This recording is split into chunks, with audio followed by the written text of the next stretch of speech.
Good morning എല്ലാവർക്കും നമസ്കാരം. ദുരന്തർ 2 അതെ, ഒന്നാമത്തെ കാര്യം ഞാൻ നാട്ടിലെത്തി. ബിക്കോസ് ദുരന്തർ 2 ദുബൈയിലും യു എയിലും അവിടെയൊന്നും റിലീസില്ല. നമ്മൾ ഇന്ത്യൻ സ്പൈ പാകിസ്ഥാനിൽ. അപ്പോൾ പാകിസ്ഥാനിൽ പോയി അവിടെ എന്തൊക്കെയാണ് ചെയ്യുന്നത്. അപ്പം ആ ഒരു കോൺസെപ്റ്റ് തന്നെ ഭയങ്കര രസമായിരുന്നു. അതാണ് ദുരന്തർ 1 ഭയാനകമായിട്ട് എനിക്ക് ഇഷ്ടപ്പെടാനുള്ളൊരു മേജർ കാരണം. അതേപോലെ തന്നെ കിടിലൻ ഒരു ആൻറ്റഗോണിസ്റ്റായിട്ട് അക്ഷയ് ഖന്നയും. അబ్బോ! അങ്ങേര് ആ പടം എലിവേറ്റ് ചെയ്തതുപോലെ എസ്പെഷ്യലി ആ ക്ലൈമാക്സിൽ ആ കാർ സീക്വൻസും ആ പാട്ടും. ഞാൻ പറയാം, എനിക്ക് ഈ സിനിമ ഭയാനകമായിട്ട് എന്നെ ഭയങ്കരമായിട്ട് ഇഷ്ടപ്പെട്ടതിൻ്റെ 2-3 ഫാക്ടേഴ്സ്: ഡയറക്ഷൻ, പെർഫോമൻസ്, ആ ഒരു കോൺസെപ്റ്റ്, അതേപോലെ ഈ അല്ലറ മറ്റേ ഓവർ ദ ടോപ്പ് ആക്ഷൻ പരിപാടിയൊന്നും ഇല്ലാതെ എല്ലാം ഹാൻഡ് ടു ഹാൻഡ് കോമ്പാക്റ്റ് ആയിട്ട് കുറച്ചും കൂടെയൊക്കെ റിയലിസ്റ്റിക് ആയിട്ട് അവർ അപ്രോച്ച് ചെയ്തൊരു പരിപാടി. And the music. Okay, music plays a very important role in this പടം. എസ്പെഷ്യലി ഈ മ്യൂസിക് ഡയറക്ടർ സച്ചിത് വേറെന്തരായിരുന്നു, ശശ്വന്ത് സഹദേവ്. മച്ചാനെ ഞാൻ ഭയങ്കരമായിട്ട് ഇഷ്ടപ്പെട്ടു. അപ്പോൾ ഞാൻ ഇന്നലെയാണ് ഈ സിനിമ പോയി കണ്ടത്, വൈകുന്നേരം. ഞാൻ വളരെ ഡിസപ്പോയിൻറ്റഡ് ആണ്. Cinepolis central square mall VIP screen 8-ലാണ് ഞാൻ കണ്ടത്. സത്യമായിട്ടും ഞാൻ ആ ഫസ്റ്റ് ഹാഫിൽ നിന്ന് ഇറങ്ങി വന്ന് നിന്നെയൊക്കെ ചീത്ത വിളിക്കാൻ ഇരുന്നതാണ് ഭയാനകമായിട്ട്. ഞാൻ ഇന്നലെ എത്തിയതേ ഉള്ളൂ. എനിക്ക് പ്രഷർ കൂട്ടാൻ വയ്യ എന്ന് വെച്ചിട്ടാണ് ഞാൻ പിന്നെ എന്തെങ്കിലും ആയിക്കോട്ടെ എന്ന് പറഞ്ഞിട്ട് ഞാൻ ആ ഫുൾ സിനിമ ഇരുന്ന് കണ്ടത്. സെക്കൻഡ് ഹാഫ് ആയപ്പോൾ എൻ്റെ അപ്പുറത്ത് നിന്നൊരു ചേട്ടൻ തള്ളയ്ക്ക് വിളിക്കാൻ എന്തോ വെളിയിൽ പോയിട്ട് പിന്നെ പുള്ളിയെ കണ്ടില്ല. പുള്ളി വിളിച്ചതിന് ശേഷം അവന്മാർ വോളിയം കൂട്ടി. എന്നാലും കിടിലം ബാക്ക്ഗ്രൗണ്ട് സ്കോറിന് ഒരു സ്പീക്കറിൽ അവന്മാർ ഒതുക്കി. സിനിമയിൽ ബാക്ക്ഗ്രൗണ്ട് മ്യൂസിക്കില്ല, ഡയലോഗ് നല്ല വൃത്തിയായിട്ട് കേൾക്കാം. ഡയലോഗും മുക്കലും മൂളലും മറ്റേ അയ്യോ അമ്മ എന്നൊക്കെ വിളിക്കണതൊക്കെ സൂപ്പറായിട്ട് കേൾക്കാം. ബാക്ക്ഗ്രൗണ്ട് മ്യൂസിക്, ആ പടത്തിൻ്റെ മോസ്റ്റ് ഹൈലൈറ്റഡ് സാധനം ഒരു സ്പീക്കറിൽ അവന്മാർ ഒതുക്കി. അതും റൈറ്റ് ചാനലിൽ. ആരടാ ഈ മിക്സ് ചെയ്യണത് അവിടെ? നിൻ്റെയൊക്കെ തോന്നിയാസത്തിനാണ് വരണ മിക്സിന് നേരാവണ്ണം പ്ലേ ചെയ്താൽ ഈ പറയണ പ്രശ്നം വരില്ലല്ലോ. പിന്നെ സബ്ബില്ല, ബേസില്ല. ഈ സിനിമ ഹാളിൽ പോയി നമ്മൾ സിനിമ കാണുന്നത് അറിയുന്നതോ, ആ ഒരു കുലുക്കുണ്ട്, ആ റാമ്പിളുണ്ടല്ലോ, ഒരു ബോംബൊക്കെ പൊട്ടുന്നതും അതൊക്കെ വരുന്ന സമയത്ത് നമുക്ക് കിട്ടുന്ന ഒരു ആ സബ് ബേസ് ഭയാനകമായി വർക്കാവും. അതില്ല ഈ തിയേറ്ററിൽ. എന്നിട്ട് അവന്മാർ പറഞ്ഞു ടെക്നിക്കൽ ഗ്ലിച്ചാണ്, ബാക്കിയുള്ള ഒരു സ്ക്രീനും കുഴപ്പമില്ല എന്ന്. എനിക്ക് മനസ്സിലായി. അവിടെ പോയിട്ട് റീഫണ്ട് എന്നൊക്കെ ചോദിച്ചാൽ അവർ തരാനും പോകണില്ല. മറ്റേ കൊസറാ കൊള്ളി പരിപാടി നടക്കും. അതുകൊണ്ടാണ് ഞാൻ വന്ന് വിചാരിച്ച് ഇങ്ങനെയെങ്കിലും പറയാം. ഇത്രയും മോശപ്പെട്ട 1000 രൂപയുടെ ടിക്കറ്റാണ്. 1-2 രൂപയല്ല, 1000 രൂപ. ഒരാൾക്ക് 1000 രൂപ. മറ്റേ കിടന്ന് കാണുന്ന പരിപാടി ഉണ്ടല്ലോ. ഞാൻ കിടന്ന് കാണുന്ന എനിക്കൊരു ഇമ്പോർട്ടൻ്റ് അല്ല. എൻ്റെ മെയിൻ, ഞാനൊരു സിനിമ കാണാൻ പോണ സിനിമ മറ്റേ നമ്മൾ ഫോൺ വാങ്ങിക്കുമ്പം എല്ലാം ഉണ്ട് ആ ഫോണിൽ, പക്ഷേ കോൾ വിളിക്കാൻ പറ്റൂല എന്ന് പോലത്തെ അവസ്ഥ പോലെയായിരുന്നു ഇന്നലെ സിനിമ കണ്ടത്. ഫസ്റ്റ് ഹാഫ് ഒന്നുമില്ല. മറ്റേ മരണ സീനുണ്ടല്ലോ, മറ്റേ കിടിലം മാസ് എലിവേഷൻ, മറ്റേ ബാക്കിൽ മറ്റേ തീയൊക്കെ കത്തുന്ന സ്ഥലത്തിലൊന്നും നമ്മളൊരുമാതിരി ഞാൻ മറ്റേ പണ്ട് ഈ CG-യും BG ഒന്നും ഇടാത്ത കോപ്പി കാണാറുണ്ട് ഈ എഡിറ്റ് ചെയ്യണ സമയത്ത്. അത് കണ്ട പോലെയായിരുന്നു. ഭയാനക മോശമായിരുന്നു. എന്നിട്ട് അവന്മാരുണ്ട് വളരെ നിസ്സാരമായിട്ട് പറഞ്ഞു. ഞാൻ സനി കൂടെ പോയി 2000 രൂപ മുടക്കിയിട്ട് അവർ പറഞ്ഞു ടെക്നിക്കൽ ഗ്ലിച്ച് എന്ന്. ഇമാരെന്തോന്നും വായി നോക്കിക്കൊണ്ടിരിക്കുകയായിരുന്നു. ഇതൊക്കെ ചെക്ക് ചെയ്യണ്ടേ? വളരെ മോശം. ഞാൻ ഇനി മേലെ ആ ഒരു വഴിക്ക് ഞാൻ പോവില്ല. സിനിപോളിസ് സ്ക്രീൻ 8 VIP എന്ന് 1000 രൂപയ്ക്ക് അമ്മമാർ മറ്റേ എൻ്റെ സത്യം നല്ല പറഞ്ഞാൽ കൂടും. ഭയങ്കര ഡിസപ്പോയിൻറ്റഡ് ആയിരുന്നു. ഞാൻ സത്യം ഒരു സെക്കൻഡ് ഹാഫ് ഇറങ്ങിയിട്ട് ഇന്ന് ഒരു ടിക്കറ്റ് എടുത്തിട്ട് ഒരു ഫസ്റ്റ് ഹാഫ് കഴിഞ്ഞിട്ട് കയറി കാണാമെന്ന് വിചാരിച്ചിരുന്നത്. ബിക്കോസ് അത്ര മോശമായിരുന്നു. പിന്നെ നമ്മൾ സെക്കൻഡ് ഹാഫിൽ ആ പാവപ്പെട്ട എൻ്റെ സൈഡിൽ ഇരുന്ന ഒരു ചേട്ടൻ പോയി പൂര തെറി വിളിച്ചുകൊണ്ട് അവന്മാർ വോളിയം കൂട്ടി. അപ്പോഴും പ്രശ്നങ്ങൾ അതൊക്കെ തന്നെ, സെയിം സാധനം. എനിക്ക് അവസാനമൊക്കെ ആയപ്പം ബേസൊക്കെ കേൾക്കാൻ തുടങ്ങി. മറ്റേ ഇടിയുണ്ടല്ലോ, അതുവരെ ഇല്ല. അത് തിയേറ്ററിൽ നിങ്ങൾ നാലിച്ചു നോക്കും. ആ സിനിമയിൽ ആ ഒരു ഡയലോഗ് നിർത്തിക്കഴിഞ്ഞാൽ നമ്മൾ സംസാരിക്കുന്ന മുക്കലും മുള്ളും തുമ്മലും വരെ അവിടെ ഈ സൂപ്പറായിട്ട് കേൾക്കാം. ഇങ്ങനെയൊന്നും മറ്റേ ഈ ആൾക്കാരെ ചെയ്യാൻ നിൽക്കല്ലേ കേട്ടാ, പറഞ്ഞാൽ കൂടും. അപ്പോൾ എന്തിനാണെങ്കിലും സിനിമ ഞാൻ ഇന്നലെ കണ്ടായിരുന്നു. I really enjoy this movie. Okay, എനിക്ക് സിനിമയിലെ കഥയും കാര്യങ്ങളും ഞാൻ ഒന്നും കൂടി ഇനി 4 മണിക്കൂർ പോയിരുന്നു കാണും. ബിക്കോസ് ആ സിനിമയെ അയാൾ എടുത്തു വെച്ചേക്കുന്ന ഒരു പരിപാടി ഉണ്ടല്ലോ, ആ മ്യൂസിക്കും ബഹളമൊക്കെ വെച്ചിട്ട് അത് കാണാനായിട്ട് എനിക്കിനി ഒന്നും കൂടെ പോകണം. എന്നാലും അതുപോലും ഇല്ലാതെ പടം നല്ല ക്ലാസ് ആയിട്ട് ഡയറക്റ്റ് ചെയ്ത് വെച്ചിട്ടുണ്ട്. ഇതിൻ്റെ ഡയറക്ടർ ഈ ഇയാളെ പേരെന്തിനായിരുന്നു, ആദിത്യധാർ. മച്ചാനെ കിടിലം, ഒരു രക്ഷയില്ല. എൻ്റെ അമ്മ എന്തോന്ന് മേക്കിംഗ് ഇട, എന്തോന്ന് പടം ഇവിടെ എടുത്ത് വെച്ചേക്കണത്. ഞാൻ പറഞ്ഞു ഇത് ആകെ എനിക്ക് ആ ഫസ്റ്റിന് വെച്ച് കമ്പയർ ചെയ്യുമ്പോൾ ആദ്യം നല്ലൊരു ആൻറ്റഗോണിസ്റ്റ് ഈ പടത്തില്ല. അതിപ്പോൾ അർജുൻ രാംപാൽ ആണെങ്കിൽ പോലും നമുക്ക് തന്നെ അറിയാം ഇവിടെ ഇത് നിസ്സാരമായിട്ട് അടിച്ച് തീർക്കും എന്നുള്ളൊരു സാധനം നമുക്ക് കിട്ടണം. മറ്റത് അക്ഷയ് ഖന്ന നമ്മൾ എന്ത് ചെയ്യും എന്നുള്ളൊരു ആകാംക്ഷ ക്രിയേറ്റ് ചെയ്തുകൊണ്ട് ആ പടത്തിൽ പോകുമായിരുന്നു. അത് ഇതിൽ ഭയങ്കര കുറവായി പോയി. പിന്നെ കഴിഞ്ഞ വർഷത്തെ ആ പാട്ടുകളൊക്കെ കുറച്ചും കൂടെ ജില്ലായിരുന്നു. നമ്മുടെ ഹനുമാൻ കൈൻഡിൻ്റെയൊക്കെ പാട്ടും ആ റീമിക്സുകളൊക്കെ കുറച്ചും കൂടെ ജില്ലായിട്ടാണ് എനിക്ക് ഫീൽ ചെയ്തത്. ഇതിൽ എനിക്ക് പാട്ട് കേൾക്കാത്തതുകൊണ്ടായിരിക്കും. ആകെ ഞാൻ കേട്ടത് മറ്റേ ഏതൊക്കെ 2-3 പഴയ പാട്ടുകളും പിന്നെ നമ്മുടെ ബോംബെ റോക്കേഴ്സിൻ്റെ ആരി ആരി, അതാണ് ഫസ്റ്റ്. ആരി ആരി എന്ന് ഞാൻ കേട്ടതുമില്ല. ആരോ അവിടെ എവിടെയോ ദൂരെ നിന്നിട്ട് ആരി ആരി എന്ന് ഇടയ്ക്കിടയ്ക്ക് പറയണത് ഞാൻ കേട്ട്. അപ്പോൾ ആ പാട്ടുകളൊക്കെ മറ്റൊന്ന് കഴിഞ്ഞ ഫസ്റ്റ് പാട്ടിൽ ഒരുപാട് റീമിക്സുകളും ബഹളവും അങ്ങനെയൊക്കെ ഉണ്ട്. പിന്നെ ഫൈറ്റ് ആക്ഷൻസ് നോക്കുന്ന സമയത്ത് എനിക്ക് ഈ പടത്തിൽ കുറച്ചും കൂടെ അധികമായിട്ട് തോന്നി. കുറച്ചും കൂടെ ആക്ഷൻ സീക്വൻസ് ഈ പടത്തിലുണ്ട്. എസ്പെഷ്യലി ഫസ്റ്റ് ഇവൻ്റെ ആ പഴയ കാലത്തെ action sequence hand to hand compact, എൻ്റെ അമ്മോനെ പക്ക ഒരു ഒരു ഒരു ഗണ്ണൊക്കെ ഹാൻഡിൽ ചെയ്യണ ഒരാളെ എങ്ങനെയാണോ അതുപോലെ രൺവീർ സിംഗ് ചെയ്തിട്ടുണ്ട്. അതായത് AK-47 ഒക്കെ എടുത്ത് ഇവിടെയൊക്കെ വെച്ച് റീകോയിലൊക്കെ നിർത്തി ടിൽറ്റൊക്കെ ചെയ്ത് എത്ര രസമാണ് അത്. ഒരു അത് നടത്തം, ഒരു പക്ക ഒരു ഗൺ ഹാൻഡിൽ ചെയ്യുന്ന കോമ്പാക്റ്റ് ചെയ്യുന്ന ഒരാളെങ്ങനെയോ അതുപോലെ രൺവീർ സിംഗ്. ഈ പടത്തിൽ ആരും ഇല്ലെങ്കിൽ രൺവീർ സിംഗിൻ്റെ പടമാണത്. എൻ്റെ മച്ചാനാണ് മൊത്തം ഈ സിനിമ കൊണ്ടുപോകണത്. Full on from the beginning till the end അണ്ണൻ്റെ ഷോ ആണ്. ഒന്നും പറയാനില്ല, കിടില ഇമോഷണൽ സീക്വൻസസ് ആയിക്കോട്ടെ, ഭ്രാന്ത് ഒരു ചില സീനൊക്കെ ഉണ്ടാവും ബ്രൂട്ടൽ. അതായത് ഈ ബ്രൂട്ടൽ ഈ സിനിമയ്ക്ക് വളരെ ആവശ്യമുണ്ട്. ബിക്കോസ് ഒരു പട്ടാളക്കാരൻ ബ്രൂട്ടാലിറ്റി കാണിക്കുമ്പോൾ നമ്മൾ മറ്റേ ഈ കില്ല് കണ്ടതുപോലെയാണ്. കില്ല് സിനിമയല്ലേ, അതും ഒരു പട്ടാളക്കാരനാണ്. അപ്പോൾ ആ പട്ടാളക്കാരൻ അത്രയും റൂത്ത്ലെസ്സസ് കാണിക്കുമ്പോൾ അവർക്ക് അതിനുള്ള ട്രെയിനിങ് കൊടുക്കുന്നുണ്ട്. കിടിലം പടം.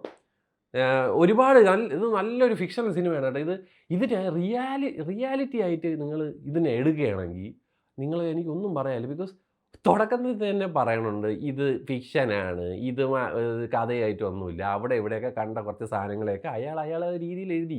എനിക്ക് മനസ്സിലായി ഈ സിനിമയിൽ ഞാൻ ഒരു കാര്യം പറ്റും. അപ്പം എല്ലാവരും വന്നു ഇപ്പോൾ കേരള സ്റ്റോറി വന്നപ്പോൾ ഈ മറ്റേ എന്തോന്ന് ഭയങ്കര കേരള സ്റ്റോറി എന്ന് പറഞ്ഞാൽ നമ്മുടെ സ്വന്തം രാജ്യത്തിന് നമ്മുടെ സ്വന്തം സ്റ്റേറ്റിന് ഒരുമാതിരി താറടിച്ച് കാണിക്കുന്ന ഒരു പടം എടുത്ത് വെച്ചിട്ട് ഞാൻ പിന്നെ എങ്ങനെയാണ് അതിനെ ഓക്കെ അടിക്കണം? മനസ്സിലായില്ലേ? എല്ലാവർക്കും ഈ ലോകത്ത് സിനിമ എടുക്കാൻ ഫ്രീഡം ഉണ്ട്, ശരി. പക്ഷെ മറ്റേതെന്ന് പറഞ്ഞു കഴിഞ്ഞാൽ നമ്മുടെ രാജ്യത്തിലെ നമ്മൾ സഹോദരങ്ങൾ എന്ന് പറഞ്ഞ് നടക്കണതിൻ്റെ കാര്യം അവിടെ ആ സ്റ്റേറ്റിലുണ്ടല്ലോ, അവിടെ ഇതൊക്കെയാണ് നടക്കണത് എന്ന് പറഞ്ഞുള്ളൊരു ആലോചിക്കുക. എന്നിട്ട് അവന്മാർ പറയണം ഇതാണ് ശരിയെന്ന്, ഇത് ബേസ്ഡ് ഓൺ ട്രൂ സ്റ്റോറിയാണെന്ന് പറഞ്ഞൊരു അച്ചു അടിച്ചിട്ടാണ് അവന്മാർ ഈ കൊണ അടിക്കണത്. ഈ സിനിമ അതുപോലും അല്ല. മറ്റേ ഫസ്റ്റ് സിനിമയിൽ എന്തോ ഒരു ബേസ്ഡ് ഓൺ ട്രൂ ഇവൻറ്റ്സ് എന്ന് കഴിഞ്ഞിട്ട് ഈ പടത്തിൽ അതുപോലെ എഴുതി കാണിക്കുന്നില്ല. This is complete fiction. അവൻ നല്ല വൃത്തിക്ക് പടം എടുത്ത് വെച്ചിട്ടുണ്ട്, നല്ല രീതിയിൽ എല്ലാ മനുഷ്യർക്കും എൻ്റർടൈൻ ആവാനും. ഇതിലെന്താ അതുമല്ല, പ്രൈം മിനിസ്റ്റർ, നമ്മുടെ രാജ്യത്തിൻ്റെ പ്രൈം മിനിസ്റ്ററിനെ പൊക്കി അടിച്ചിട്ടല്ലേ അയാൾ സിനിമ ഇറങ്ങിയത്, അല്ലാതെ വേറെ ഒന്നും അല്ലല്ലോ.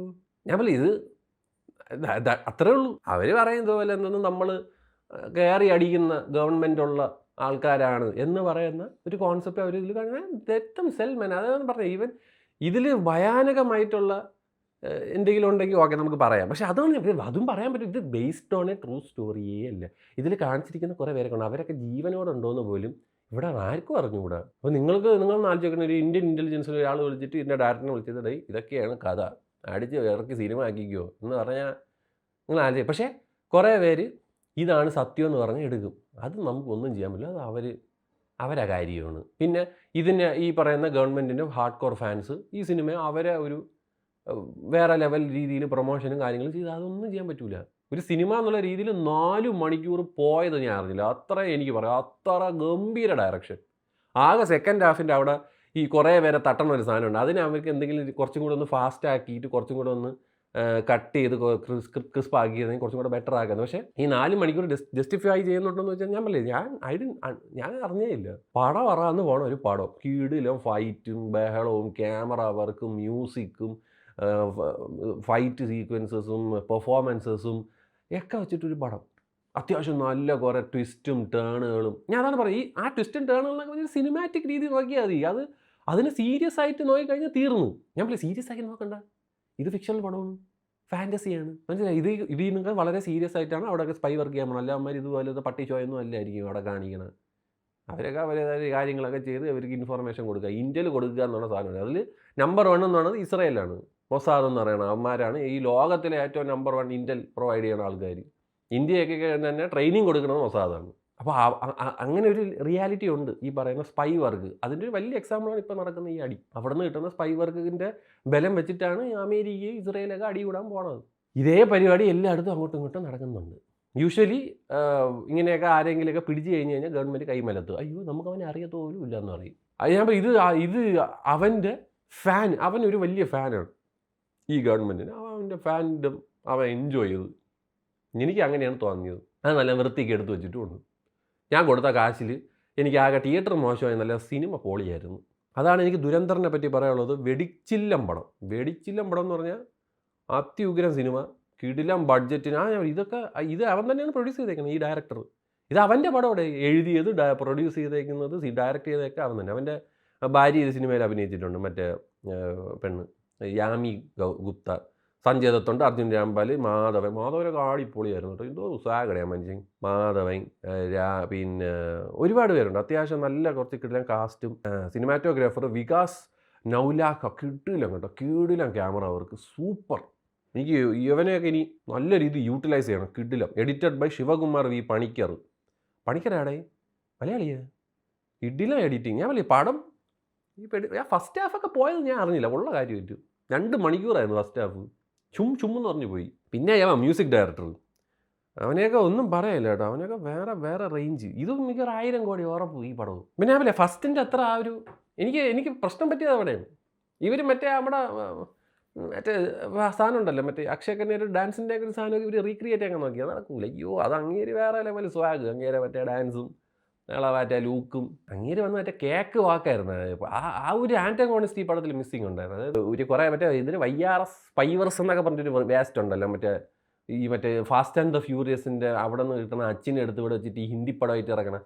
അതിനെയൊക്കെ വെച്ച് നോക്കുമ്പം ഇത് നമുക്ക് അത്യാവശ്യം നമ്മൾ ഈ പിന്നെ കണ്ട ആൾക്കാരെയും ഈ ജീവിതത്തിലൊക്കെ നമ്മൾ ഈ പൊളിറ്റിക്സിലൊക്കെ ഉള്ള ആൾക്കാർ അവരെയൊക്കെ ഫോട്ടോയും പേരൊക്കെ യൂസ് ചെയ്യുമ്പോൾ തന്നെ നമുക്കൊരു എക്സൈറ്റ്മെൻറ്റാണ്.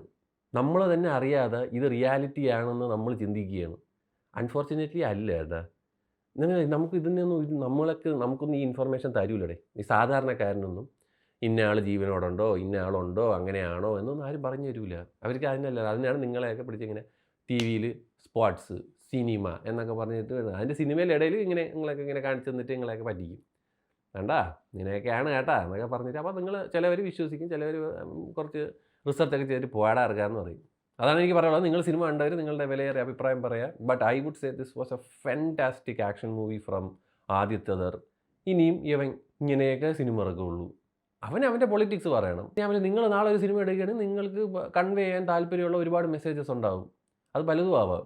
അത് നിങ്ങൾ കൺവേ ചെയ്യും.